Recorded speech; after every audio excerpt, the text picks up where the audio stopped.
Hello everyone, स्वागत करती हूँ आपके अपने चैनल टारगेट सिलेक्शन में। कैसे हैं आप सब और कैसी चल रही है आपकी तैयारी। मुझे पूरी उम्मीद है आप सब अच्छे होंगे, वेल एंड हेल्दी होंगे और आप लोगों की तैयारी भी अच्छी चल रही होगी। गाइज, आज का हमारा सेशन यूपीएसआई के लिए है, जो कि वैकेंसी निकल चुकी है, फॉर्म भी सबमिट हो चुके हैं। एग्ज़ाम भी कब आ जाए कुछ पता नहीं होता, तो अपनी तैयारी को अभी से स्ट्रॉन्ग रखिए, ताकि आप ऐसा मान के चलिए कि एग्ज़ाम आपका कल ही है। इतनी अच्छी तैयारी अभी से आप कर लीजिए। तो आपकी सीरीज़ हम लेकर ये आए हैं आपकी तैयारी को और अच्छा बेहतर बनाने के लिए।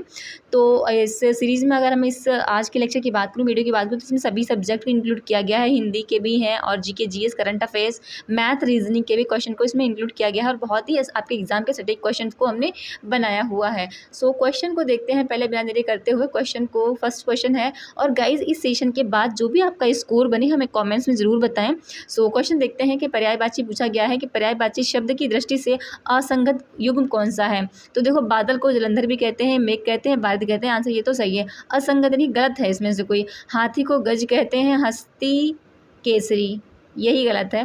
ये यहाँ पर आपका गलत हो जाएगा। बाकी घर को ग्रह कहते हैं, निकेतन कहते हैं, आलय कहते हैं। तो आंसर यहाँ पर आपका बी यानी कि सेकंड बिल्कुल सही होने वाला है। नेक्स्ट क्वेश्चन देखते हैं। क्वेश्चन है आपका, गाइज क्लास को बहुत ही फास्ट करेंगे और हम आपकी स्पीड बढ़ाना चाहते हैं, इस वजह से क्लास को फास्ट करवाई जाएगी। ठीक है, आपका जो भी स्कोर हो वो कमेंट्स में ज़रूर बताएं। ठीक है, जो भी आप स्कोर कर पा रहे हैं।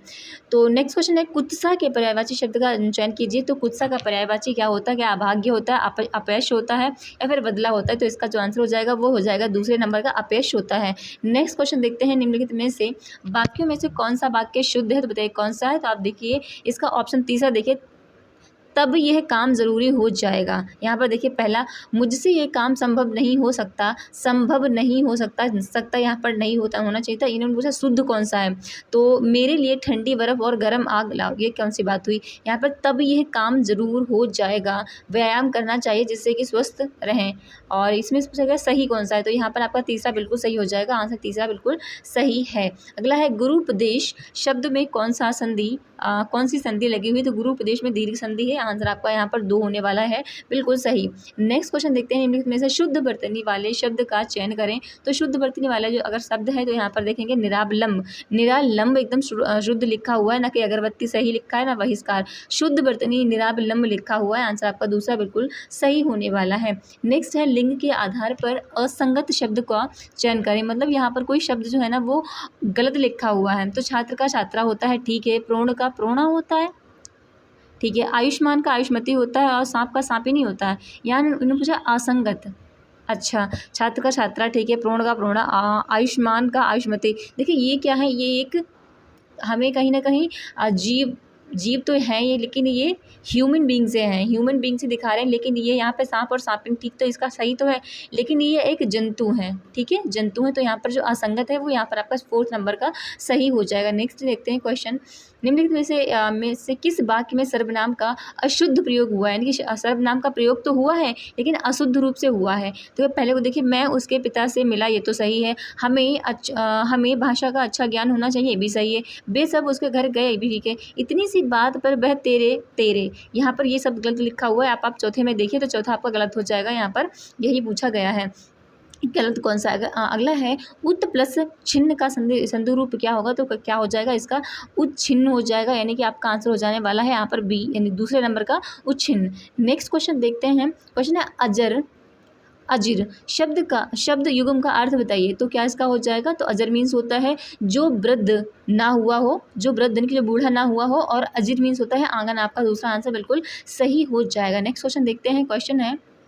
क्वेश्चन आप देख पा रहे होंगे, इनमें से कौन सा शब्द शुक्ल का विलोम है। तो शुक्ल का विलोम जो है ना वो आपका कृष्ण हो जाएगा। आंसर आपका यहाँ पर दूसरा बिल्कुल सही हो जाएगा। नेक्स्ट क्वेश्चन देखते हैं। क्वेश्चन कह रहा है आपका, निम्नलिखित में से लोकोक्ति है कि वही मन वही 40 शेर। वही मन वही 40 शेर का अर्थ क्या होता है। तो इसका अर्थ होता है बात एक ही है, दोनों बातों में कोई अंतर नहीं है। यानी कि बात एक ही है, दोनों बातों में कोई अंतर नहीं है। यानी कि वही मन वही 40 शेर। सो आंसर आपका दूसरा बिल्कुल सही होने वाला है।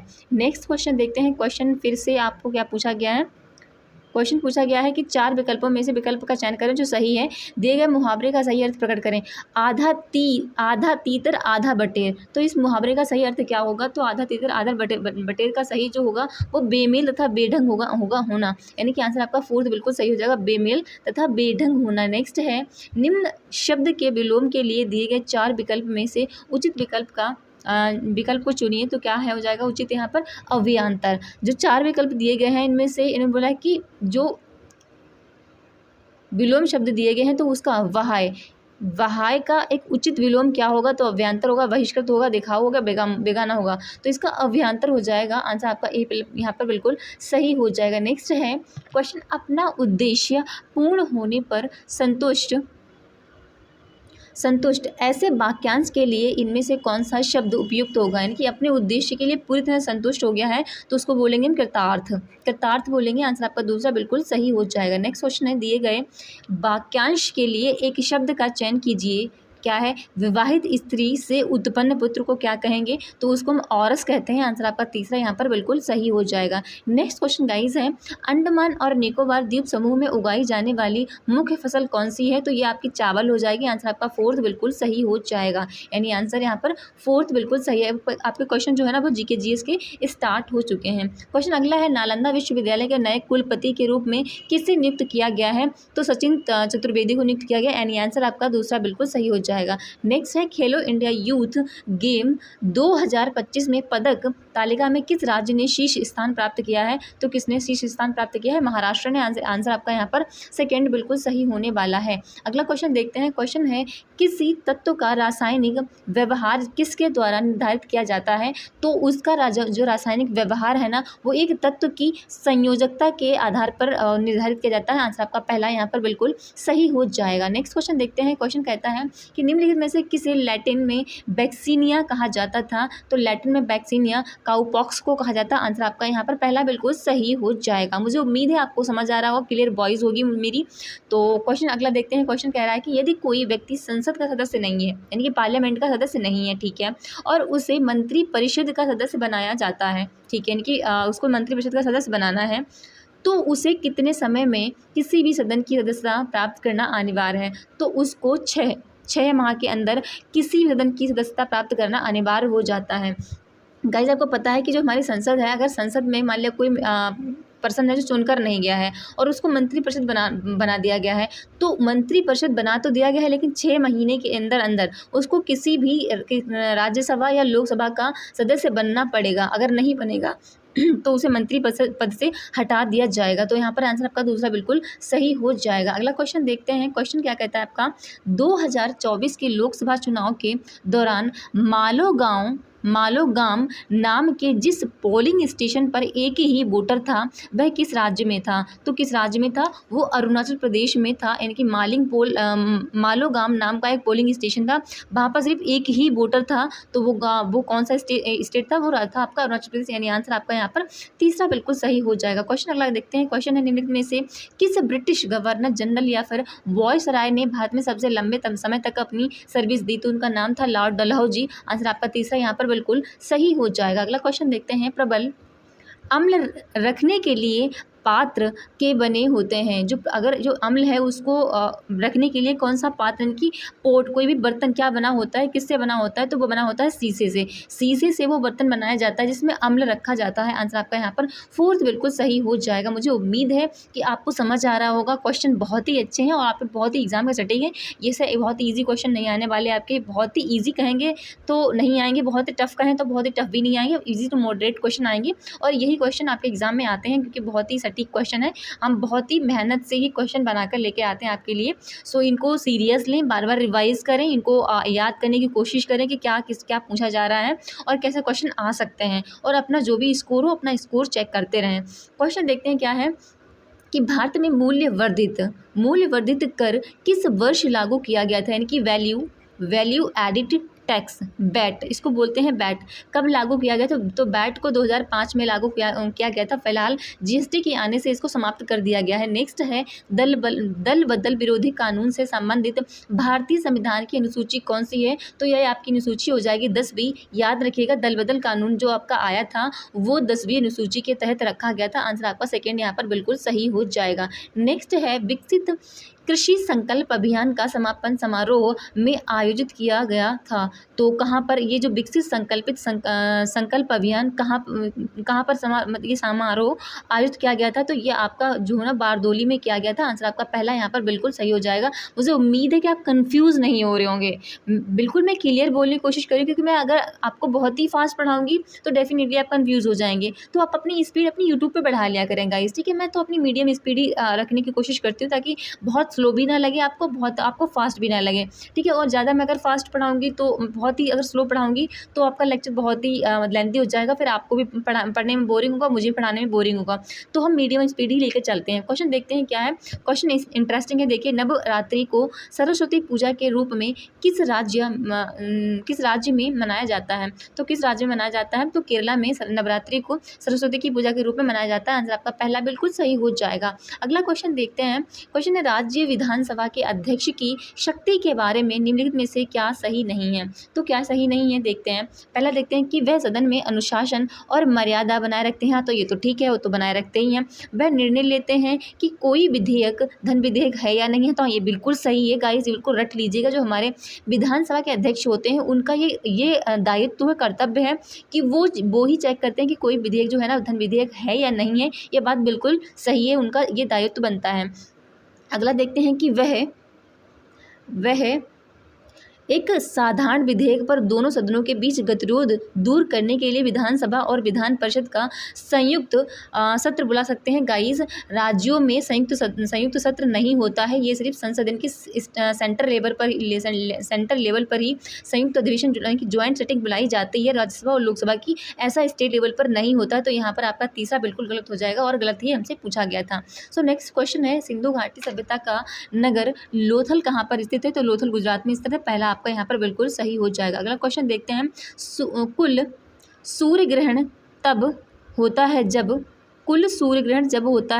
जब सूर्य, चंद्रमा और पृथ्वी एक सीधी रेखा में होते हैं। तो कहाँ पर लिखा हुआ है आप तीसरा देखिए। कुल सुन के फुल, इसको कुल ना मान के आप फुल लिखिए।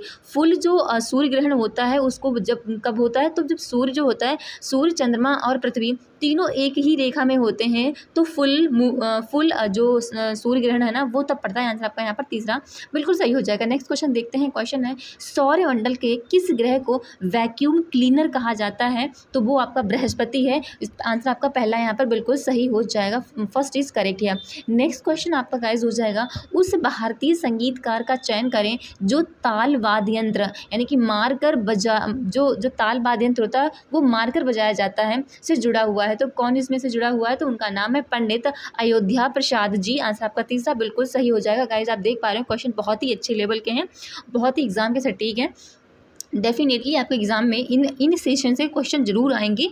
आप यहाँ से आप लिख के रख लीजिए। अगर आप क्वेश्चन ये तैयार करके जाएंगे तो आपको बहुत ही बेनिफिट होगा आपके एग्जाम में। क्वेश्चन देखते हैं, किस भारतीय राज्य में गौरी चैन चोटी स्थित है? तो गौरी चैन जो चोटी स्थित है वो आपके अरुणाचल प्रदेश में है। आंसर आपका पहला बिल्कुल सही हो जाएगा, अरुणाचल प्रदेश में। नेक्स्ट है, एक वस्तु की संवेग पर निर्भर करता है। एक वस्तु है ना, वस्तु की संवेग वो किस पर निर्भर करता है? तो वो निर्भर करता है पिंड का द्रव्यमान और उसके वेग, इन दोनों पर निर्भर करता है किसी वस्तु का संवेग, उसका पिंड का द्रव्यमान कितना है और उसका वेग कितना है। नेक्स्ट है, प्लान्ड इकोनॉमी फॉर इंडिया पुस्तक किसने लिखी थी? तो ये लिखी थी एम विश्वेश्वरैया जी ने, जो कि आंसर आपका फोर्थ में हमें दिखाई दे रहा है। नेक्स्ट है, समाचारों में हाल ही में आई मुल्ला पेरियार बांध निम्नलिखित में से किस राज्य में स्थित है और किस अन्य राज्य द्वारा संचालित किया जाता है? तो आपको पता है मुल्ला पेरियार जो डैम है वो केरला में है और केरला में स्थित है। तमिलनाडु द्वारा इसको ऑपरेट किया जाता है। तो आंसर आपका पहला बिल्कुल सही हो जाएगा। मुल्ला पेरियार डैम पर बहुत ज़्यादा डिस्प्यूट रहता है, लेकिन ये जो डैम है वो है तो केरला में स्थित और इसको ऑपरेट कौन करता है? तो तमिलनाडु करता है। आंसर आपका पहला यहाँ पर बिल्कुल सही हो जाएगा। नेक्स्ट क्वेश्चन देखते हैं। क्वेश्चन गाइज है आपके लिए। क्वेश्चन क्या है? क्वेश्चन देखते हैं, निम्नलिखित में निम्न में से कौन भारत का पहला समाचार पत्र था? तो बताइए कौन सा समाचार पत्र था? तो ये तो पता ही होगा आपको, बंगाल गजट सबसे पहला समाचार पत्र था। अगला क्वेश्चन देखते हैं, क्वेश्चन क्या है? क्वेश्चन कहता है भारतीय तटरक्षक बल द्वारा संचालित ऑपरेशन ओलिविया का मुख्य उद्देश्य क्या था? तो ओलिविया जो हमारा ऑपरेशन चलाया गया था, उसका उद्देश्य था जो ऑलिव रिडले टर्टल होते हैं, मतलब कछुए होते हैं, उनकी सुरक्षा के लिए। याद रखिए, जो ऑलिव रिडले कछुए होते हैं, इनको टर्टल बोलते हैं, इनकी सुरक्षा करना बहुत ज़रूरी है, क्योंकि इन पर बहुत तस्करी होती है, स्मगलिंग होती है। इनको मतलब पकड़ कर, ये क्या होता है, ये मेडिसिन के काम में आते हैं। तो जो तस्करी वाले लोग होते हैं, मतलब वो इनकी तस्करी कर लेते हैं, इनको चुरा कर दूसरे देशों में बेच देते हैं जाके। तो इनको बचाना बहुत ज़रूरी है, क्योंकि ये भी हमारे जो इकोसिस्टम का एक पार्ट है। ठीक है, तो आंसर पहला एक बिल्कुल सही हो जाएगा। नेक्स्ट क्वेश्चन देखते हैं, क्वेश्चन है वेद समाज किसके विचारों से प्रेरित था? तो वेद समाज जो है ना, वो ब्रह्म समाज से प्रेरित था। आंसर आपका फोर्थ यहाँ पर बिल्कुल सही हो जाएगा। नेक्स्ट है द्वितीय आंग्ल बर्मा युद्ध किस वर्ष लड़ा गया था? तो ये आपका 1852 में लड़ा गया था, यानी आंसर आपका पहला यहाँ पर बिल्कुल सही हो जाएगा। अगला क्वेश्चन देखते हैं, हाल ही में सरकार द्वारा किन 2 रेलवे CPSE को नवरत्न का दर्जा दिया गया? तो कौन सी 2 रेलवे स्टेशन है? वो एक है IRFC है, दूसरी है IRCTC। आंसर आपका यहाँ पर दूसरा बिल्कुल सही हो जाएगा। रट लीजिएगा, क्वेश्चन बहुत इंपॉर्टेंट है।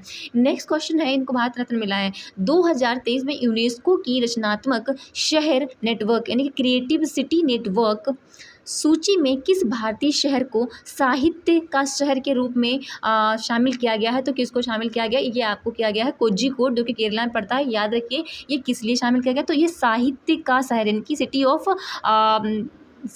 ऑफ जो है ना, साहित्य के लिए इसको किसमें, यूनेस्को की क्रिएटिव सिटी नेटवर्क में इसको शामिल किया गया। आंसर आपका यहाँ पर तीसरा बिल्कुल सही हो जाएगा। नेक्स्ट क्वेश्चन देखते हैं, सूर्य की पराबैंगनी विकिरण से पृथ्वी की रक्षा कौन करता है? तो कौन करता है? ओजोन परत हमारी करती है, ओजोन लेयर। आंसर आपका तीसरा बिल्कुल सही हो जाएगा। नेक्स्ट क्वेश्चन देखते हैं, क्वेश्चन है 45 नंबर का, स्वतंत्रता आंदोलन के दौरान निम्नलिखित में से कौन क्रांतिकारी एक दार्शनिक बन गया था? तो कौन बन गया था? अरविंदो घोष जो है ना, जब स्वतंत्रता आंदोलन चल रहा था तो उन्होंने एक मतलब फिलोसफर बन गए थे। तो आंसर आपका यहाँ पर बी बिल्कुल सही हो जाएगा, अरविंदो घोष। नेक्स्ट क्वेश्चन आपका हो जाएगा गाइज, अब क्वेश्चन आपके स्टार्ट होने वाले हैं रीजनिंग के। तो देखते हैं क्वेश्चन क्या दिया गया है। क्वेश्चन है आपका, इसमें पूछा गया है, कुछ कथन दिए गए हैं और उस पर तर्क दिया गया है। तो आपको देखना है कि सही इसमें से क्या है। कथन ये है कि मृत्यु दंड समाप्त किया जाना चाहिए। तो आप बताइए, इसमें से जो इसके तर्क दिए गए हैं, इनमें से तर्क कौन सा सही होगा?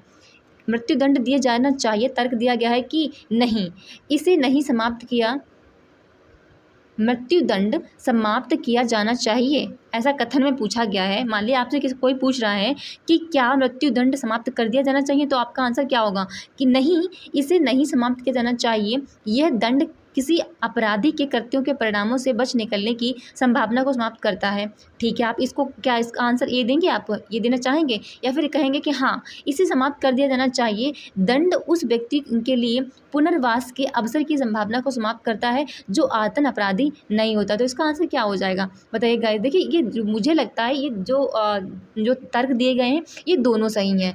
मृत्युदंड समाप्त किया जाना चाहिए, इसका हाँ अगर आप कह रहे हैं कि हाँ इसको समाप्त किया जाना चाहिए, तो इसका मतलब ये है कि जो आप पुनर्वास करवाते हैं तो उसको पुनर्वास के अवसर की संभावना ही समाप्त कर देते हैं आप। जो आतन अपराधी होते हैं, जो मतलब जिनकी आदत ही अपराध करने की होती है, उनसे उन्हें कोई फ़र्क नहीं पड़ता है, आप उनको कितनी भी सज़ा दे दीजिए कोई फ़र्क नहीं पड़ता है। नेक्स्ट है कि अगर कहेंगे आप मृत्युदंड समाप्त किया जाना चाहिए, कहते हैं कि नहीं, तो नहीं का भी एक बिल्कुल तर्क सही है कि इसे नहीं समाप्त किया जाना चाहिए, क्योंकि अगर आप समाप्त कर देंगे तो और ज़्यादा यहाँ पर मतलब वो जो केसेस वगैरह हैं तो वो ज़्यादा आएंगे। तो तर्क दोनों ही सही है। देखते हैं क्या आंसर में, हाँ तर्क दोनों इसके प्रबल हैं। आंसर आपका तीसरा बिल्कुल यहाँ पर सही हो जाएगा। क्वेश्चन अगला देखते हैं। क्वेश्चन कहा गया है, फिर इसमें कथन दिया गया हुआ है, क्या पूछा गया है, कथन ये है और इस पर कुछ निष्कर्ष दिए गए हैं, यानी कि ये कथन है और ये निष्कर्ष है।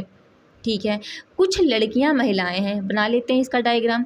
ये हैं अपनी गर्ल्स, ये है गर्ल्स, ये कह रहे हैं कुछ ही हैं, कुछ गर्ल्स जो है ना वो विमेन है, महिलाएं हैं, कुछ महिलाएं, ठीक है, कुछ महिलाएं स्त्रियां हैं, स्त्रियों को मैं ऐसे लिख रही हूँ। ठीक है, ठीक है, ये हमारा कथन हो गया। निष्कर्ष क्या कह रहा है कि कुछ महिलाएं लड़कियां हैं, तो कुछ महिलाएं लड़कियां हैं। यहाँ पर देखिए, तो कुछ महिलाएं क्या लड़कियां हो जाएंगी, इनकी कुछ गर्ल्स वीमेन हो जाएंगी। हाँ बिल्कुल, ये तो पहली लाइन जैसे लिखी हुई है, ये बिल्कुल सही है, बिल्कुल कुछ महिलाएं लड़कियां, कोई महिला स्त्री नहीं है, कोई भी विमेन जो है ना वो स्त्री नहीं। ऐसा कैसे हो सकता है? साफ साफ तो ऊपर लिखा है कि विमेन स्त्री हैं, गलत है। कुछ लड़कियां स्त्री हैं, कुछ गर्ल्स जो है ना वो स्त्री हैं। देखो ये हम क्लियर नहीं कह सकते हैं कि कुछ जो गर्ल्स हैं वो स्त्रियां हैं, क्योंकि इनका डायरेक्ट रिलेशन नहीं बन रहा है। तो इसका निष्कर्ष सिर्फ पहला निकलना चाहिए, यानी कि आंसर पहला यहाँ पर बिल्कुल सही होना चाहिए, सही पहला ही है। नेक्स्ट क्वेश्चन गाइज है आपका, बताइए इसका आंसर क्या हो जाएगा आपके हिसाब से। क्वेश्चन लगाते हैं हम, आप भी पढ़िए अपने साइड से। अगर आप क्वेश्चन को पोज करना चाहते हैं, स्क्रीन को पोज करिए, अपनी साइड से लगाइए, देखिए आप आंसर दे पाते हैं नहीं दे पाते हैं। तब तक मैं इसका आंसर देती हूँ। क्वेश्चन क्या है कि यदि यस हैशटैग यानी एस और टी के बीच में जो लगा हुआ है ये इंगित करता है एस टी की माँ है, और एस टी इंगित करता है कि एस टी का भाई है, तो निम्नलिखित में से कौन सा व्यंजन इंगित करता है कि यल जो है ना वो यन की माँ है। अगर आपसे कुछ ऐसा पूछा जाए तो आप पहले ये देखिए कि इसमें फीमेल क्या है। तो यल कह रहा है, यहाँ पर कह रहा है कि जो यल है ना वो यन की माँ है। इसका मतलब यन जो है ना वो एक फीमेल है, यानी एक फीमेल है, ठीक है। फीमेल को हम माइनस से रिलेट करते हैं। आप देखते हैं ऑप्शन में क्या, देखो यल एम का रिलेशन क्या है। तो अगर यस टी की माँ है तो यहाँ पर हो जाएगा यल जो है ना वो एम की माँ हो जाएगा। इसके मतलब यहाँ पर ये फीमेल आ गई। एक पहली चीज़ तो हमें मिल गई कि यल फीमेल बन गई। अगर यल एम की माँ है तो कह रहा है कि यम यन का, यानी कि यस, यहाँ पर देखिए ये वाली लाइन पढ़िए, ये वाला साइन कहता है कि यस टी का भाई है। इसका मतलब यहाँ पर ये साइन क्या कहेगा कि यम, इन दोनों के बीच में ये साइन है, यम यन का भाई है। यहाँ पर यम जो है ना वो यन का भाई हो जाएगा। यम वो है ना वो यन का भाई, यानी कि यम यहाँ पर एक मेल है। तो अगर ये दोनों भाई बहन हैं, जो भी हैं भाई भाई हैं, तो अगर इसकी माँ यल है तो डेफिनेटली यन की माँ भी कौन होगी, तो यल ही होगी, ठीक है। तो पूछा क्या गया कि यल यन की माँ है, तो हाँ बिल्कुल यल जो है ना यन की माँ आ रहा है। आंसर आपका पहला ही निकल के आ रहा है, हमें और देखने की ज़रूरत ही नहीं है। नेक्स्ट क्वेश्चन देखते हैं, यदि 10 अगस्त 1998 को गुरुवार था तो 5 अगस्त 1994 को कौन सा सप्ताह का कौन सा दिन होगा, ठीक है। देखो गाइस आपको उल्टा चलना पड़ेगा। यहाँ पे आप देखिए हमें इसमें ऑड डेज निकालने पड़ेंगे। 10 अगस्त को ही ले लेते हैं। 10 अगस्त 1998, 1998 जो है ना आपका लीप ईयर क्या है, नहीं है। तो लीप ईयर अगर नहीं है तो 365 दिन होंगे। अगर 365 दिन हैं तो इसमें ऑड डे कितने आएंगे। ऑड डे मतलब जो 7 से डिवाइड होके जो शेषफल बचे वो ऑड डे आ जाएगा। आप जब 365 को 7 से डिवाइड करेंगे, 365 को 7 से डिवाइड करेंगे तो शेषफल आपका 1 आएगा, तो वो आपका ऑड डे हो जाएगा, विषम दिन हो जाएगा, ठीक है। फिर हम देखते हैं 10 अगस्त, पीछे चलना पड़ेगा क्योंकि हमें 94 पे जाना है। 1900 अब हम जाएंगे 1997। अब 1997 अभी हमारा लीप ईयर नहीं है, मतलब कि नॉर्मल है, तो 365 इसमें भी हमें एक ही ओड डे मिलेगा, तो इसमें एक ओड डे मिल रहा है। फिर हम जाएंगे 10 अगस्त 1900, हम जा रहे हैं 96 पे। 96 देखिए क्या लीप ईयर है, हाँ बिल्कुल लीप ईयर है। तो लीप ईयर आपको पता है 366 दिन का होता है, तो इसके मतलब हमें इसमें ओड डे कितने मिल जाएंगे, 2 मिल जाएंगे, क्योंकि एक तो हमें 65 वाले से मिल रहा था और इसमें एक दिन और बढ़ गया, तो 2 हमें ओड डे मिल गया। ओड डे मतलब विषम दिन हो गए। फिर हम आ जाएंगे 10 अगस्त 1995, ठीक है, 95 पर आ गए। ओके, तो इसमें 365 दिन होते हैं क्योंकि ये लीप ईयर नहीं है। 365 दिन, तो इसमें हमारे ओड डे कितने मिल गया, 1 मिल गया। नेक्स्ट वन फिर 10 अगस्त 1994 पे फाइनली हम आ गए हैं, लेकिन पे 5 पूछा गया, याद रखिए। तो इसमें भी हमारे जो 365 दिन होते हैं उसमें भी ऑड डे हमारा कितना आ जाएगा, 1 आ जाएगा।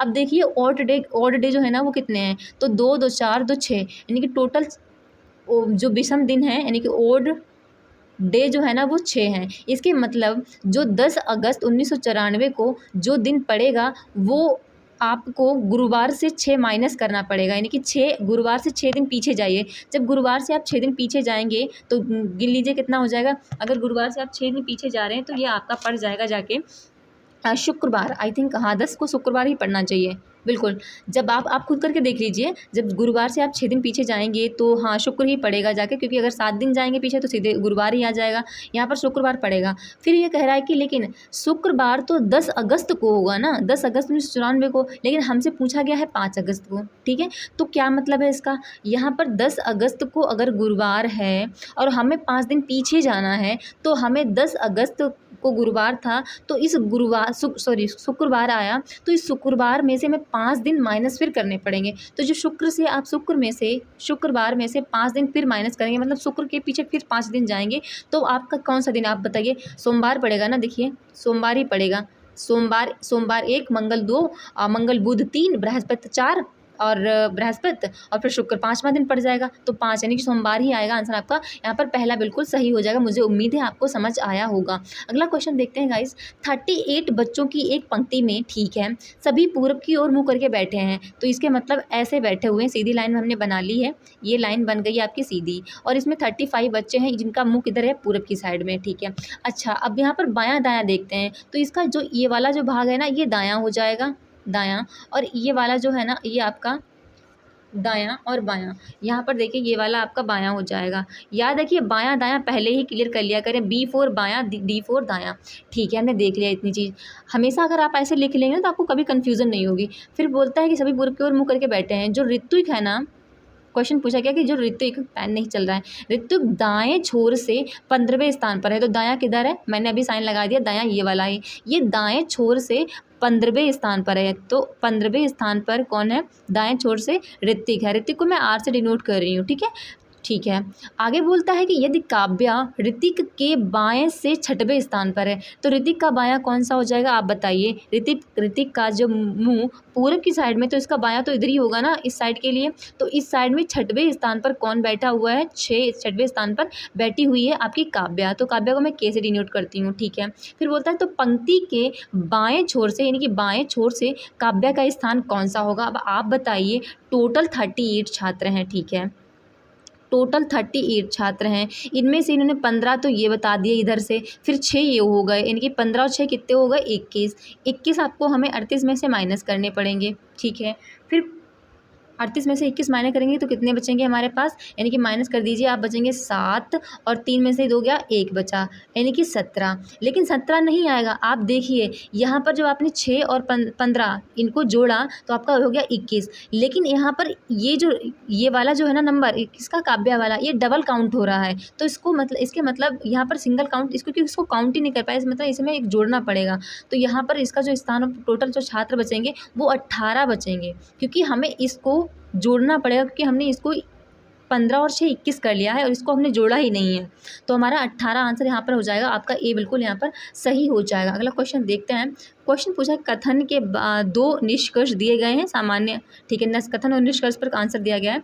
कथन क्या दिया गया है और निष्कर्ष क्या दिया गया है वो हम देख लेते हैं। कथन क्या है, कथन कहता है कि यहाँ कचरा मत फेंको, यदि आप इस कूड़ा करकट निषेध संकेत का उल्लंघन करते हैं तो 5,000 रुपये का जुर्माना लगाया जाएगा। निष्कर्ष क्या कह रहा है, हर जगह कूड़ा फेंकने पर समान जुर्माना लगता है, ऐसा तो ऊपर नहीं बोला गया है। ये चेतावनी हर सार्वजनिक स्थान या फिर कूड़ा करकट निषेध वाले क्षेत्र में लिखी जाती है, तो लिखी जाती है क्या, बताइए। आपको अगर इसका आंसर पता है तो बताइए क्या इसका आंसर हो जाएगा। हाँ, तो आंसर आपने बताया है, तो अगर आप देखेंगे तो मुझे तो नहीं लगता कि जो कथन में दिया गया है और निष्कर्ष कोई भी रिलेट कर पा रहे हैं, क्योंकि उन्होंने बोला कि अगर कूड़ा करकट मतलब निषेध है, अगर उसका उल्लंघन करते हो तो 5,000 का जुर्माना लगेगा, लेकिन यहाँ पे जो आपको निष्कर्ष दिए गए हैं ना बिल्कुल रिलेट नहीं करते, मतलब कुछ भी मतलब बनता ही नहीं है कि कथन के साथ में निष्कर्ष निकलता है, तो इसके दोनों ही गलत हो जाएंगे। यहाँ पर आंसर क्या लिख जाएगा, निष्कर्ष पहला दूसरा दोनों अनुसरण करते हैं, नहीं एक भी अनुसरण नहीं करता है, लिखा नहीं है क्या इसमें, हाँ ये तो लिखा है डी में। तीसरे में देखिए, ना तो पहला ना ही दूसरा अनुसरण करता है, आंसर आपका यहाँ पर होने वाला है दूसरा, ना तो निष्कर्ष पहला और ना ही दूसरा निष्कर्ष अनुसरण करता है, आंसर तीसरा यहाँ पर बिल्कुल सही हो जाएगा, क्योंकि उसका कोई संबंध ही नहीं बनता। ये आगे ऊपर भी कथन और निष्कर्ष ही दिए गए हुए हैं। कथन क्या दिया गया हुआ है, आप कथन देखिए फिर आप उनके आंसर देने हैं हमें। निष्कर्ष, ये निष्कर्ष दिए गए हैं, ठीक है। कथन में बोला गया कि सभी W, जो जितने भी W हैं वो L हैं, सभी W मैंने L बना दिए, ठीक है। फिर कह रहे हैं कि सभी L M है, ठीक है, सभी जो L वाला कॉलम है वो आपका M हो जाएगा, M हो जाएगा, ठीक है। तो फिर कह रहे हैं, अब इसका निष्कर्ष का कह रहा है कि कोई L W नहीं है, कोई भी जो L है वो W नहीं है, कैसे नहीं हो सकता, ये तो गलत हो गया। कोई L W नहीं है, बिल्कुल होगा, क्योंकि सभी W जब L हैं तो कोई तो L W होगा ना, तो पहला तो गलत हो गया आपका। दूसरा निष्कर्ष कहता है, दूसरा निष्कर्ष देखिए आपका, कोई M L नहीं है, कोई जो M है वो L नहीं है, कैसे नहीं हो सकता, जब सभी L M हैं तो कोई भी M L कैसे नहीं हो सकता, ये भी आपका गलत हो जाएगा, बिल्कुल गलत हो जाएगा। नेक्स्ट है तृतीय वाला, तीसरा क्या कह रहा है कि कोई M W नहीं है, OEMW नहीं है, ये भी गलत। इसका मतलब सारे गलत हैं इसके, बिल्कुल। अगर बाहर से अंदर के लिए जाते हैं और ये मतलब नेगेटिव सेंस में होता है तो ये गलत ही होता है। अगर बाहर से अंदर के लिए आते हैं तो हमेशा पॉजिटिव सेंस में होता है और वो सही हो जाता है। तो इसका तीनों ही गलत हो जाएंगे। इसका आंसर हो जाएगा आपका लिखा हुआ है, सभी निष्कर्ष अनुसरण करते हैं, लिखा ही नहीं हुआ है इसका आंसर। आंसर इसका क्या है पता नहीं, क्योंकि इसमें लिखा ही नहीं, क्योंकि इसमें डी होना चाहिए। आप ये मेरे साइड से लिख लीजिए कि इसमें से कोई अनुसरण नहीं करता है। फोर्थ है नन ऑफ अबव, ठीक है, कोई भी अनुसरण नहीं करता है। क्वेश्चन अगला देखते हैं। श्रृंखला में गलत पद का पता लगाएं, ठीक है। जो ये सीरीज दी गई है इसमें कोई एक गलत पद लिखा हुआ है, ठीक है, ढूंढते हैं। यहाँ पर देखिए 70 और 40, 63 72 कैसे हुए, 63 72 कैसे हुए, और ये 28 मुझे कुछ दिख रहा है इसमें, आपको दिखा? देखो ये 7 से कट रहा है, 7 एकन 7, ये 7 8 56, 7 9 63, 7 दूनी 14, 7 3 की 7 चौक 28, 7 से ये नहीं कट रहा है और 7 दूनी 14 ये कट रहा है, ठीक है। इसके मतलब यही गलत है। आगे हम कुछ चेक ही क्यों करें, 52 वाला कट ही नहीं रहा 7 से, तो ये हमारा यानी कि फोर्थ यहाँ पर ये गलत हो जाएगा आपका। ये इसमें गलत पद पूछा गया है। नेक्स्ट देखते हैं असंगत शब्द का चयन कीजिए। तो असंगत शब्द का चयन करेंगे तो देखते हैं इसमें असंगत क्या है, रिकेट्स है, एनीमिया है, टाइफाइड है, स्कर्वी है। तो क्या है इसमें, टाइफाइड जो है ना वो एक आपका असंगत हो जाएगा, क्योंकि स्कर्वी एक रोग होता है, एनीमिया एक मतलब चलने वाले रोग होता है, रिकेट्स भी एक बहुत लंबे टाइम के चलने वाले मतलब लॉन्ग टाइम चलने वाली डिजीज़ है। लेकिन टाइफाइड आपको होता है और ख़त्म हो जाता है, तो ये लॉन्ग टाइम के लिए नहीं होता। आपका यहाँ पर तीसरा है ना वो मेल नहीं खाता है इन तीनों से। नेक्स्ट है एक कूट, अच्छा एक निश्चित कूट भाषा में यदि कैरेट को 81 लिखते हैं और जो ये लिखा हुआ है इसको 85 लिखते हैं, तो इस मशरूम को क्या लिखेंगे? ओके, आप देखिए इनके नंबर प्लेस वैल्यू लिखिए। ये हो गया 3 + 1 प्लस आर का 18 होता है, आर का 18 होता है, ओ का 15 होता है, टी का 20 होता है। इनको जुड़े कितना हो जाएंगे, 20 15 35 35 18 यानी 35, और यहाँ पे जोड़िए 36 36 और 3 36 और 3 39, यानी कि 36 और 3 हो गए 39, 18 18 36 होते हैं, वो 18 18 36, यानी कि 6 9 5 हो गए आपके, यानी कि 9 1 10 5 15 3 3 6 1 7। लेकिन यहाँ पर ये 81 हो रहे हैं, तो अच्छा एक चीज़ और देख लीजिए, 1 2 3 4 5 6। अच्छा अगर 75 में 6 जोड़ दें तब कितने हो जाएंगे, तो 81 मिल गया हमें नंबर। इसका मतलब ये है कि इनकी प्लेस वैल्यू लिखिए और उनको जोड़िए, और जितने भी ये नंबर दिए गए हैं उसमें उतना नंबर जोड़ दीजिए। समझ गए आप? हमने क्या किया, सबके प्लेस वैल्यू लिखी, उनको जोड़ा, हमारा 75 आया, 75 आया। उसके बाद में हमने क्या किया, प्लस ये हमें मतलब जो अल्फ़ाबेट है वो कितने हैं, तो अल्फ़ाबेट हमारे पास 6 हैं, तो 75 में जो हमने 6 जोड़े तो हमें 81 मिल गया। अब हम इसको नहीं जोड़ेंगे, हम डायरेक्ट अपने क्वेश्चन पर आते हैं। एम कितना होता है आपको पता है, 13 होता है, 13 प्लस यू कितना होता है, यू 21 होता है, एच कितना होता है 19 होता है, प्लस एच कितना होता है आपका 8 होता है, आर कितना आपको ऊपर ही देखो 18 होता है, ओ कितना होता है आपका 15, लेकिन 15 15 दूनी 30 डायरेक्ट में लिख लेती हूँ 30, क्योंकि 15 डबल ओ है ना। एम कितना होता है 13। अब इनको जोड़ लीजिए, 3 8 12 12 और 3 8 12, हाँ 12 8 20 20 और 9 29 29 1 30 30 और 3 33 का 3 हासिल लगा आपका 3, ठीक है। 3 1 4 4 और 3 4 3 7 7 1 8 8 1 9 9 10 11 11 1 12, यानी कि यहाँ पर हो गया आपका 12। 12 प्लस कितने हैं यहाँ पर, 1 2 3 4 5 6 7 8, 8 इसमें जोड़ दीजिए, और 8 जोड़ देंगे तो कितना, 8 और 3 12 के 2 हासिल लगा, 1 2 1 3 और 1, यानी कि 132 आना चाहिए। 132 आंसर आया क्यों नहीं, 8 3 12, तो इसका मतलब इसका आंसर क्या होना चाहिए, मैंने गलत जोड़ दिया, कुछ गलत जुड़ा गया होगा। देखते हैं दोबारा से इसको करके, देखो हमें पता चल गया जोड़ना कैसे, ठीक है। एम का होता है आपका 13, सही से कर लेते हैं, 13 होता है, 13 ही होता है ना, हाँ ठीक है। यू का होता है STU, हाँ 21 होता है, ठीक है। एस का होता है 19 आपका, एच का होता है 8, आर का होता है 18 और ओ का होता है 15, नहीं 15 लेकिन 15 15 दूनी 30, क्योंकि डबल ओ है, ओके। एम कितना होता है 13। अब इनको जोड़ लेते हैं, देखो 13 एकन 13, 13 दूनी 26, ठीक है, तो 26 लिख लिए हमने। 21 और 19 कितने हो गए, 9 1 10 का 0 हासिल लगा, 1 2 1 3 1 का 4, ठीक है, 40 हो गए। तो ये हमने इतने जोड़ लिए हैं इतने। अब हमारा 8 जोड़ लेते हैं, चलो 8 और 18 कितना, 8 एक ना 8, 8 18 कितना, 8 8 का 8, हमने 16 के 6 यहाँ से लगा 1 और 2 यानी कि 26। तो यहाँ पर आप 26 को जोड़िए, ये 8 मत जोड़िए, ये 26 जोड़िए यहाँ पर 26, और फिर वो 30 जोड़ लेंगे हम आगे, ठीक है। तो 6 6 यानी कि 6 6 दूनी 12 के 2 हासिल लगा 1 2 4 4 2 6 6 2 8 8 1 9 यानी कि 92। 92 में जब आप 30 जोड़ेंगे तो कितना आपका हो जाएगा, 2 और 9 9 1 10 2 12 122, ठीक है 122 आपका हो गया। अब ये कितने नंबर हैं आपने गिने थे, 1 2 3 4 5 6 7 8 8, जब 22 में 122 में हम 8 जोड़ेंगे तो हो जाएगा हमारा 130, ठीक है। आंसर हमारा क्या आ जाएगा, पहला आंसर यहाँ पर बिल्कुल सही हो जाएगा। अगला क्वेश्चन देखते हैं। एक निश्चित कूट भाषा में लेफ्ट को कुछ इस प्रकार लिखा गया है, तो राइट को कुछ इस प्रकार लिखा गया है, तो आप स्ट्रेट को क्या लिखेंगे, तो LJEC क्या लग रहा है आपको, LEFT, ओके। L को Z क्यों लिखा है इन्होंने, C क्यों लिखा है, और D क्यों लिखा है, फिर R लिखा है इन्होंने, 1 क्यों लिखा है। तो तो मुझे एक चीज़ समझ आई है, यहाँ पर आने वाला है आपका एक बॉबल। बॉबल पूरी लाइन में एक ही है, तो इन्होंने एक बॉबल के लिए इन्होंने एक लिख दिया, ये समझ आ गया। यहाँ पर भी देख लेते हैं, राइट में सिर्फ एक ही बॉबल है तो इन्होंने एक लिखा, ठीक है। अब इसमें बॉबल कितने हैं, STRAI यानी कि यहाँ पर 2 बॉबल है, इसके मतलब 2 आने चाहिए, तो 3 3 बार तो आएगा नहीं आंसर, इनमें से किसको ही आना चाहिए।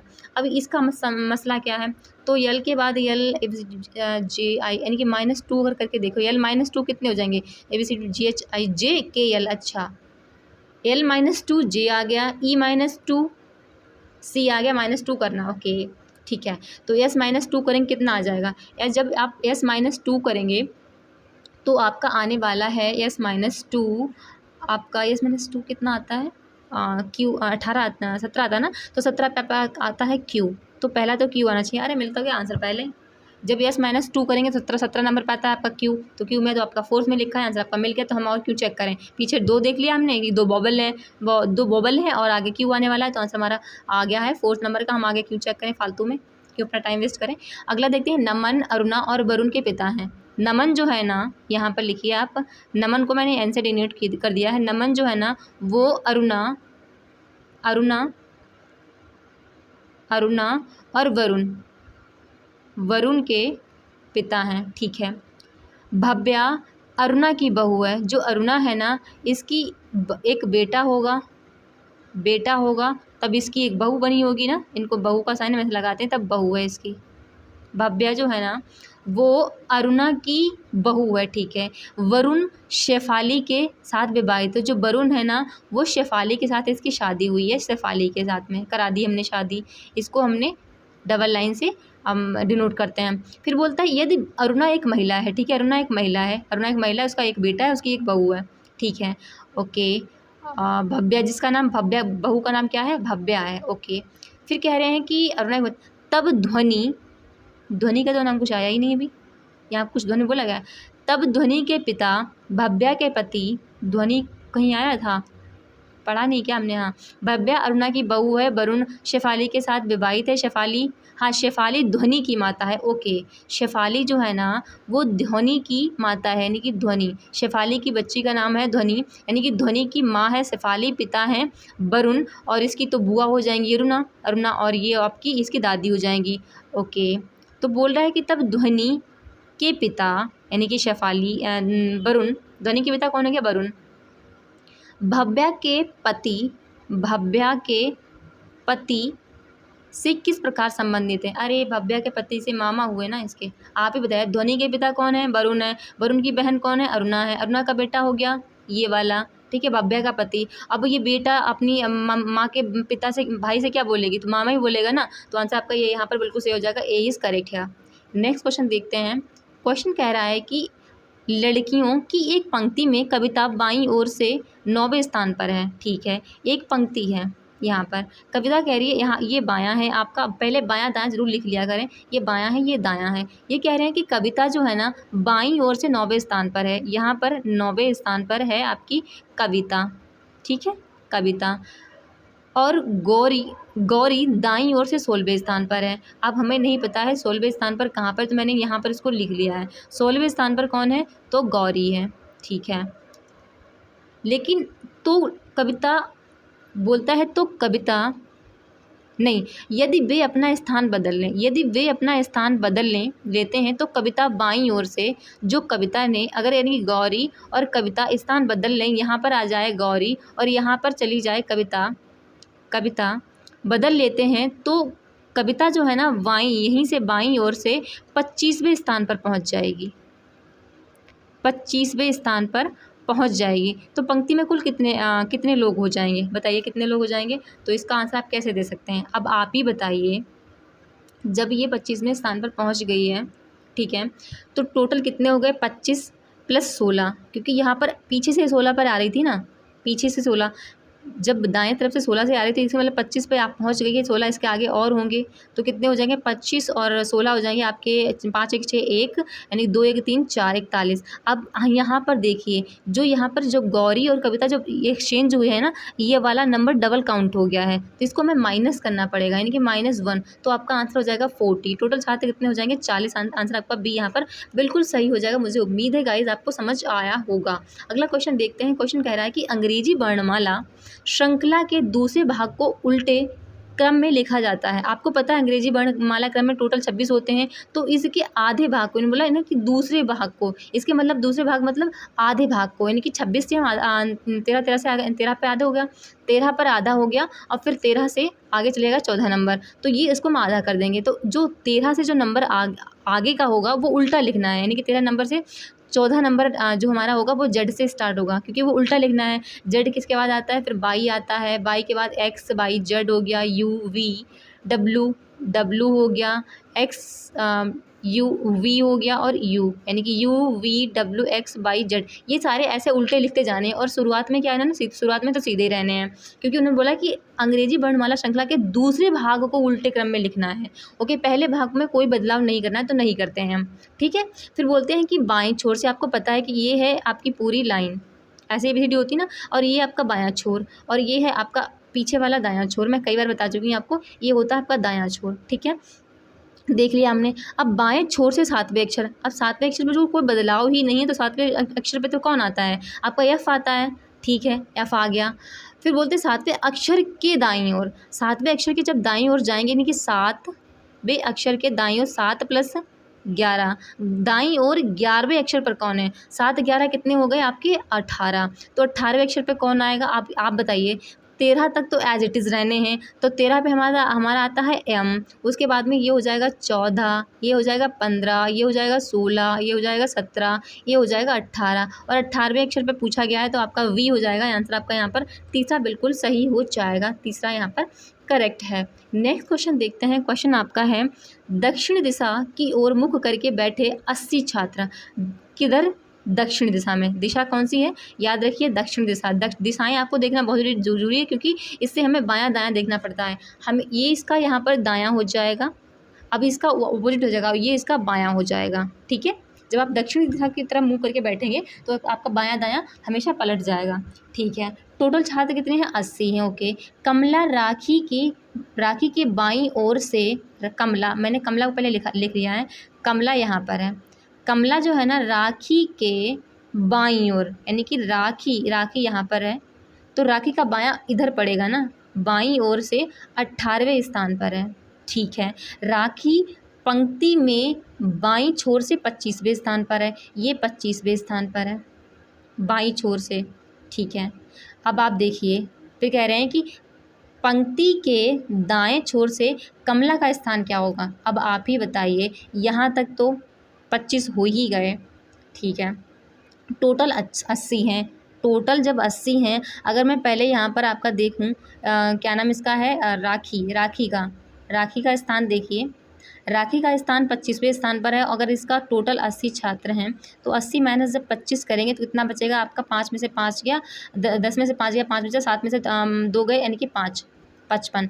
यानी कि इसका नंबर अगर दाएं से देखेंगे तो आपका इसका तो 55 आने वाला है, बल्कि 55 क्यों आएगा, क्योंकि इसमें एक हमने डबल काउंट कर लिया है, तो इसका 54 आना चाहिए, इसको 1 माइनस करने पड़ेगा, और 54, फिर इसके आगे हमें 18 जोड़ना पड़ेगा, 54, क्योंकि इसके बाएं जो है ना वो कमला है 18 नंबर पे, और हमें इसको कमला को दाएं से जोड़ना है। अब यहाँ से ये इतना नंबर हो गया आपका 54, और इसके आगे 18 और जोड़ना है, तो जोड़ लेते हैं। 8 4 12 के 2 हाथ से लगाइए, 1 5 1 6 1 7 की 72 नंबर आना चाहिए, 72 यहाँ पर 3, यानी कि आंसर आपका तीसरा बिल्कुल सही हो जाएगा। गाइज अपना स्क्रीन को अगर खुद करना चाहें तो पोज कर लिया करें, अगर आपको समझ नहीं आया है, अगर खुद से पढ़ना चाहें पहले क्वेश्चन पढ़ लिया करें पोज करके, फिर उसके बाद में खुद करने की कोशिश करें, ना समझ आए तो आप सॉल्यूशन देख लिया करें। क्वेश्चन आपका तीसरा यहाँ पर सही हो जाएगा। नेक्स्ट क्वेश्चन देखते हैं 61 नंबर का। 30 छात्रों की एक कक्षा में रमन शीर्ष से 14वें स्थान पर है, ठीक है। सीरीज़ वाले क्वेश्चन बहुत हैं इसमें। तो रमन जो है ना 30, टोटल छात्र कितने हैं इसमें 30 हैं। रमन जो है ना ऊपर से अगर नीचे आएगा तो शीर्ष से रमन कितने पर है 14th नंबर पर है, ठीक है। उसका दोस्त राघव नीचे से 16वें स्थान पर है। नीचे से अगर देखें तो राघव जो है ना राघव वो 16वें नंबर पे है। रमन और राघव के बीच कितने छात्र हैं? अच्छा, टोटल आप देखिए, ये ऊपर से 14 है, ये ऊपर से नीचे से 16 है, और 16 और 14 कितने हो गए? 14 2 28, 28 29 30, मतलब इसके बीच में 0 बैलेंस हो जाएगा। कोई बीच में बचने वाला नहीं है, क्योंकि इनका जो है ना ये दोनों एक दूसरे को क्रॉस करने वाले हैं, और इनके बीच में कोई नहीं बैठेगा, 0 आ जाएगा। आंसर आप निकाल लीजिएगा अपने आप, मैं ज़्यादा डिटेल में समझा नहीं सकती, इतने आसान को और क्या समझाऊँ मैं। नेक्स्ट क्वेश्चन है, इसमें पूछा गया है कि विषम मुंबई, सहारनपुर, कोलकाता और उपयुक्त में से एक से अधिक, इसमें से विषम कौन है? तो बताइए इसमें से विषम कौन सा हो जाएगा आपका। तो यहाँ पर अगर आपको पता है आंसर तो बताइए विषम क्या होने वाला है, बताइए आंसर क्या है इसका। तो आपका बताइए क्या है। मुंबई एक कैपिटल पड़ती है, सहारनपुर कोई कैपिटल नहीं, कोलकाता को कैपिटल पड़ती है। तो उम्मीद है मुझे आपने बता दिया होगा। आंसर आपका यहाँ पर बी हो जाएगा। जो सहारनपुर है वो एक शहर है, यहाँ पर एक विषम हो जाएगा। अगला है शब्द के विषम युग्म को चुनिए। लिब्रो वॉलीबॉल से संबंधित है, बॉलिंग क्रिकेट से संबंधित है, प्लाइंट गार्ड हॉकी से संबंधित है। नहीं, ये आपका गलत है। जो बॉलिंग है वो क्रिकेट से ही है, लिब्रो वॉलीबॉल से है, और प्लाइंट गार्ड हॉकी से संबंधित नहीं है। आंसर आपका यहाँ पर गलत हो जाएगा। नेक्स्ट है दिए गए विकल्पों में से विषम को चुनिए, तो चुन लेते हैं। क्या है यहाँ पर? सत्रिया, ठीक है। कुचिपुड़ी सत्रिया एक शास्त्रीय नृत्य है, कुचिपुड़ी शास्त्रीय नृत्य है, कथकली शास्त्रीय नृत्य है, हैमिस नेशनल पार्क है जो कि लद्दाख में पड़ता है। आंसर आपका 4th यहाँ पर विषम हो जाएगा। नेक्स्ट देखते हैं, उस युग्म का चयन कीजिए जिसमें शब्द भिन्न भिन्न प्रकार से संबंधित हैं। तो वाइन अंगूर से बनती है, शब्द जो है ना भिन्न भिन्न प्रकार से संबंधित हैं। शब्द यानी वाइन अंगूर होती है, ठीक है। जूते चमड़े से बनते हैं, ठीक है। गेहूँ फसल यही गलत है आपका। वाइन अंगूर से बनती है, जूते चमड़े से बनते हैं, गेहूँ फसल से नहीं बनती है। गेहूँ फसल से बनती है, अजीब बात है। यानी पूरी फसल में गेहूँ ही थोड़ा ना आता है, बहुत सारे अनाज आते हैं। तो आंसर आप यहाँ पर तीसरा आपका गलत हो जाएगा। अगला देखते हैं, 4 शब्द दिए गए हैं जिनमें से 3 किसी तरह से एक समान है और एक भिन्न है। उस शब्द का चयन कीजिए जो अन्य से भिन्न है। तो यहाँ पर आपका स्टील, निकेल और कांस्य। देखिए स्टील एक मतलब स्टील जो है ना एक धातु है, कांस्य एक धातु है, लेकिन निकेल एक उपधातु हो जाएगी। आंसर आपका यहाँ पर बी जो है ना वो विषम हो जाएगा, दूसरा विषम हो जाएगा। नेक्स्ट क्वेश्चन है, जिस प्रकार दुर्घटना का संबंध सावधानी से, इनकी सावधानी बरतनी पड़ेगी तब दुर्घटना नहीं होगी, उसी प्रकार बीमारी का संबंध किससे हो जाएगा? तो स्वच्छता से हो जाना चाहिए। अगर स्वच्छता रहेगी तो बीमारी नहीं आएगा। आंसर आपका यहाँ पर जो होगा बी बिल्कुल यानी दूसरे नंबर का बिल्कुल सही हो जाएगा। अगला क्वेश्चन देखते हैं गाइस। यहाँ पर क्वेश्चन जो है ना मैथ के आपके स्टार्ट हो गए हैं, इनको सॉल्व कर लेते हैं। क्वेश्चन है 0.06 इंटू एक्स मान लेते हैं, चलो एक्स इंटू 0.216 इक्वल्स टू 1.944 कितना हो जाएगा? तो एक्स की वैल्यू क्या है? तो आपको एक्स की वैल्यू निकालनी है, तो एक्स कर लेते हैं यहाँ पर इंटू लिखिए 0.06 इंटू 0.216 इक्वल्स टू 1.944। हम ले जाते हैं इसको उधर, इक्वल्स टू 1.944 डिवाइड में 0.06 इंटू तो है ना, हाँ ठीक है 0.216, यहाँ से पॉइंट ख़त्म, ठीक है। अब इसको हमने काटने हैं तो काटते हैं, चलो काटते हैं। काटने में हमें मिलता है, आता है मज़ा, ठीक है। तो जब आप काट पीट के इनको लेकर आएंगे तो ये आपका आने वाला है, ये तो ऊपर से आ जाएगा 1944, आपका डिवाइड में आ जाएगा 1944, डिवाइड में आ जाएगा आपका 216 इंटू अगर 0.6 का ये वाला मैं पॉइंट हटाऊँ तो ऊपर 100 चला जाएगा क्योंकि ज़ीरो आ जाएगा, डबल ज़ीरो 2 है ना उसके बाद, तो इंटू 6 ऊपर इंटू 100। जब आप इसको काटेंगे, मैं आपको काट के अब नहीं बताने वाली हूँ, तो ये आपका आने वाला है, ऊपर आ जाएगा 900 डिवाइड में नीचे आ जाएगा आपका 6। अब इसको और काटेंगे तो आपका आ जाएगा 6 एकन 6, 6 पंचे 30 यानी कि 150 आपका आंसर आने वाला है। आंसर आपका हो जाएगा यहाँ पर सी, बिल्कुल वो तीसरे नंबर का बिल्कुल सही। आप कैलकुलेशन करते रहिएगा, मैं कैलकुलेशन कराने लग गई तब तो हो गया कल्याणा, ठीक है, बहुत टाइम लगने वाला है। अगला क्वेश्चन देखते हैं। क्वेश्चन है 18.24 माइनस 1236 डिवाइड बाई 6, तो होल पूरे डिवाइड करके 124 equals to x divide by 124। तो इसको सॉल्व कैसे करना है, आपको बोर्डोमास का नियम लगाना होगा। तो करते हैं सॉल्व। आप देखिए, इसको लिखिए आप 12.36 होना चाहिए था। आंसर क्या है, क्वेश्चन है आपका गड़बड़ थोड़ा, ये क्वेश्चन गड़बड़ है। यहाँ पर 12.36 लगाइए, तब होगा आपका सॉल्व ये। अब यहाँ पर देखिए, आप क्या करें, 12.6 को जब आप 6 से डिवाइड करेंगे तो कितना आ जाएगा, 6 ये जाएगा 6 दूनी 12.6 छंग 36, इतना आ जाएगा, ठीक है। इतना आ गया, कब आया, जब आपने इतने को डिवाइड कर लिया, ठीक है। अब आप क्या करेंगे, 18, यहाँ पर देखिए आप 18.24 माइनस 2.01 होना चाहिए, 0.1 ही है ना, नहीं 6 बचा था। तो जब इसको माइनस किए तो अपने कितना बचा है, ये आपका बच जाएगा, बचना चाहिए आपका 14 में से 6 गए तो 8, यानी कि 16.18 इतना बचेगा, ठीक है।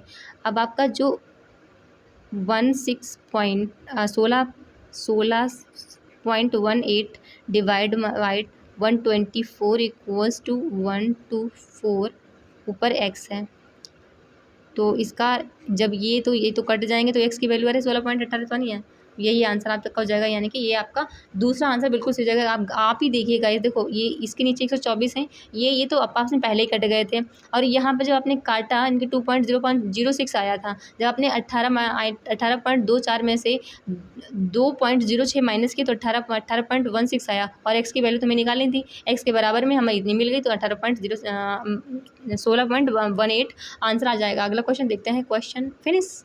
ओह, thank you, thank God guys, this is last question of this session. I hope आपको समझ आ रहा होगा, और मैं बहुत ही आसानी से समझाने की कोशिश कर रही हूँ, क्योंकि बहुत ज़्यादा डिटेल में समझाऊंगी तो डेफिनेटली क्लास बहुत लंबी हो जाएगी। फिर भी मैं पूरी अपनी कोशिश करती हूँ आपको डिटेल में समझाने की। तो आपको ना समझ आया करे तो कमेंट्स कर दिया करें कि आपको नहीं समझ आ रहा है। और thank you guys attending this lecture. हमें सपोर्ट करिए। अगर आपको लेक्चर अच्छा लग रहा है, आपका बेनिफिट हो रहा है, तो अपने दोस्तों के साथ शेयर करिए, कमेंट्स करिए आपका स्कोर कितना बनता है। और जो भी आपकी कोई क्वेरी हो, आपको कोई हम शिकायत हो, तो डेफिनेटली आप कमेंट्स के लिए बता सकते हैं, क्योंकि यही माध्यम है जिससे आप बता सकते हैं और अपना स्कोर भी शेयर कर सकते हैं। क्लास कैसी लगती है आप वो भी बताएं, और आप लाइक कर दिया करें क्लास को अगर अच्छी लगती है। और अगर आपका बेनिफिट हो रहा है तो दोस्तों के साथ शेयर करें, जो भी आपके दोस्त पढ़ने मतलब इसमें सरकारी नौकरी पाने में इंटरेस्टेड होते हैं, तो उनको शेयर कर दिया करें। So thank you guys, thank you attending this lecture, thank you, all the best for your exam, thank you guys.